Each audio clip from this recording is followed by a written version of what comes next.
and welcome to the Green and Gold Gridiron Show. I'm Margot Morin. And I'm Chris Sheets from Kissin' Country 103.9, just outside the Eskies dressing room. We got a full show today, including Eskimos' Ricky Ray, the quarterback. We know he can throw the ball. How well does he use a pencil? We'll find out with his debut with Draw Play. Who's the best rock climber on the Eskimos? We'll find that out as well. And check in with Morley Scott, voice of the Eskimos. Eskimos had a great game against those Calgary Stampeders. Again, 2 players of the week, Damon Duval for special teams and Greg Peach. Congratulations to him for defensive player. But first, Margot. Good stuff. We are starting today's show off with our 5th quarter segment. So that's, of course, where we're checking in with Eskimos alumni. This gentleman was a member of the team that won 5 straight Grey Cups in 1978 to 1983. His name is Eric Upton. Check it out.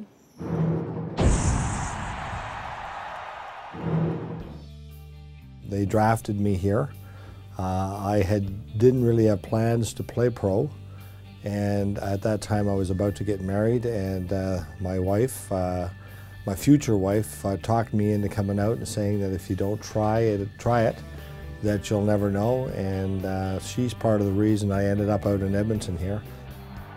It was a combination of having great coaches, having some very strong leadership, as well as having a commitment to team that was unmatched in any place that I'd ever been before, and a commitment to each other that we never really wanted to ever let each other down. I honestly think that that was part of the reason we won the 5th one, because we dug deep enough in that year to kind of rekindle the fact that we were having some issues that year. We were in last place in the West at Labor Day, and went on to win every other game from then on, and many of us drew on the experiences of not wanting to lose.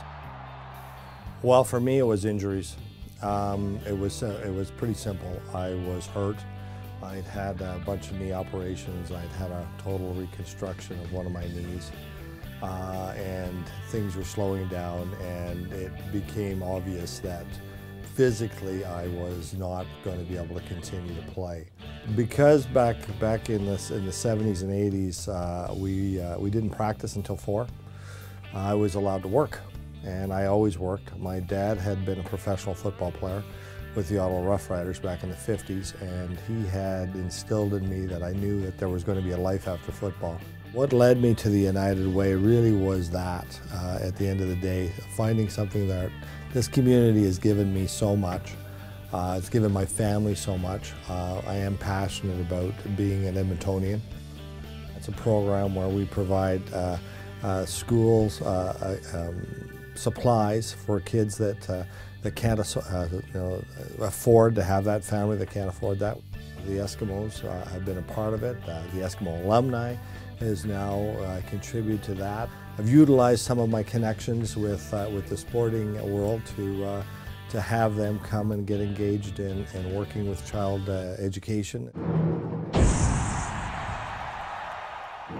You know, Chris, it's amazing how many of the players stick around town after they're done playing with the Eskimos. They have a saying around here that once an Eskimo, always an Eskimo, and I think that's what makes this team so special. Absolutely. It's a strong bond, putting the green and gold on. You're right, once an Eskimo, always an Eskimo. All right, Margot, it's time to switch to the new episode of Draw Play, and this week we feature Ricky Ray. There it is, his locker right now. He's a great quarterback. He's a sharp dresser, as you can see behind us.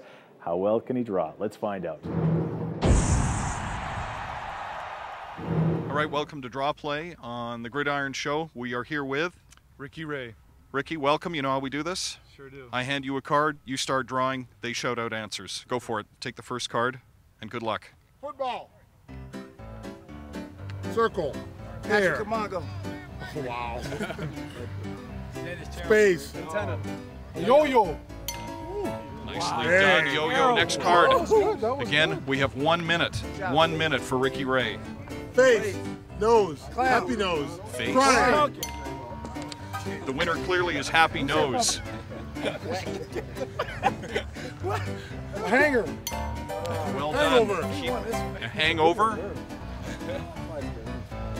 Red stamps. Smile, smile. Freckles. Freddy Krueger.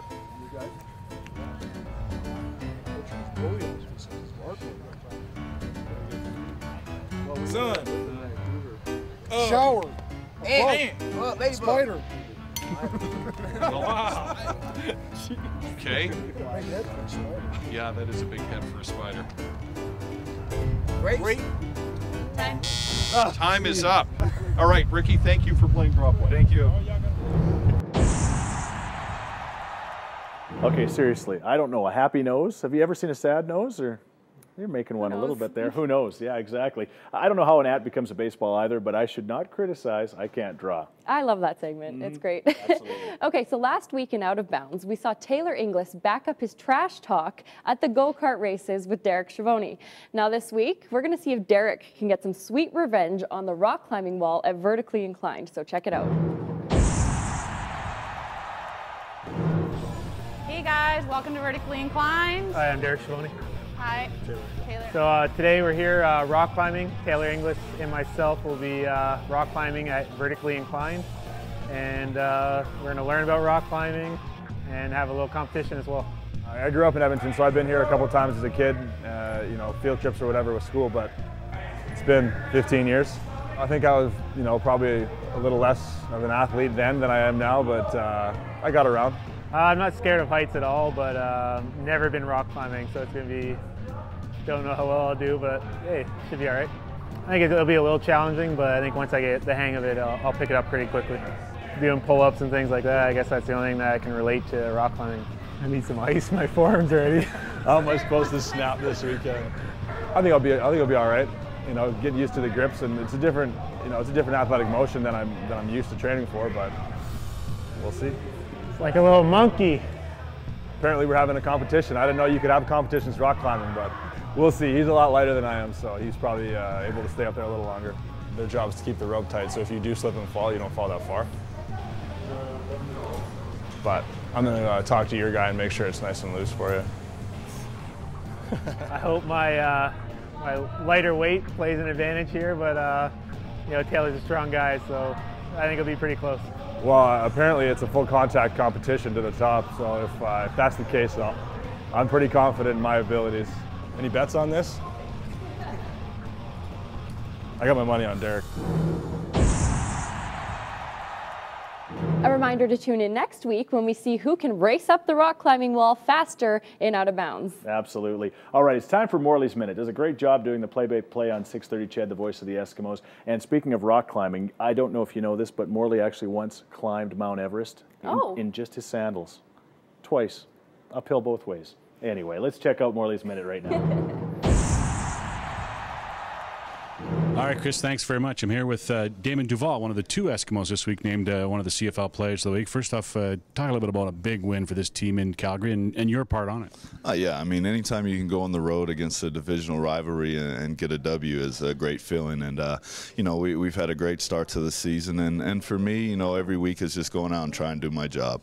Just try and do what the coaches are asking me for, ball placement, kick direction, and you know, really letting the other 11 guys on the field go down and give them opportunity to do their job. And you know, if I can continue to do that every week, I'm going to be successful, and we're going to be successful on special teams. Stamps elected for you to kick off instead of taking the ball on 35. Nice to make them pay for that. Yeah, very nice. You know, but you know, anytime they have a returner like Larry Taylor back there, you know, it could always be a big play opportunity. But you know, for me to be able to hit a good ball and our coverage team get down and pin them inside the 5, you know, and make them have to go that 95 yards was definitely a great feeling. And you know, we hit a bad kickoff there and give them great field position.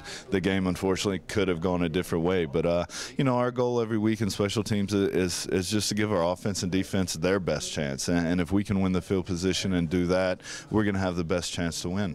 You came close to not coming back to the CFL this year. I'm guessing you're pretty happy about the decision you made right now? Yeah, I'm very happy. You know, that was one of those things I just took a little time in the off season to kind of sit back and, you know, see where I was, you know, where I was with football, where I was with life, where I was with life after football. And, you know, I started business, and, you know, I was in a situation where it was very realistic that I wasn't going to come back and play football. And then, you know, I got a call and was able to get an opportunity, and, you know, that's when that fire kind of started again. And it's always been there. I love sports. I love football. And, you know, Edmonton gave me that opportunity, and, you know, I'm going to come and just try and do the best and make them realize and see that they didn't make a good decision for giving me the opportunity. That's Eskimo kicker Damon Duval, CFL Special Teams Player of the Week. Well, that does it for today's episode, but remember you can tune in next Wednesday starting at 4:30 p.m. on Shaw TV Channel 10. And of course, you can always tune in at esks.com and shawtv.com. And don't forget to catch the Eskies. They're back at home Friday night when, well, they try to go 5-0. 7:30 kickoff when they take on the Toronto Argonauts. It's military night at Commonwealth Stadium. Over 800 tickets have been donated to the military families. Matt, we just can't say enough about how much we appreciate what they do, as well as the Canadian Snowbirds are going to be here doing a flyby. And we'll also have a game within the game. The Army and Navy and also the Air Force as well will go head-to-head for a relay race at halftime. But if you can't make it to the game, we'd love for you to listen to the Voice of the Eskimos 6:30 chat or check out Shaw HD listings. But until next time, go Esks go! Special Teams Player of the Week and Defensive Player of the Week, Greg Peach as well. Today we're going to find out, is that okay or not really? We saw Taylor Inglis back up his track talk. Well, he was trash talking.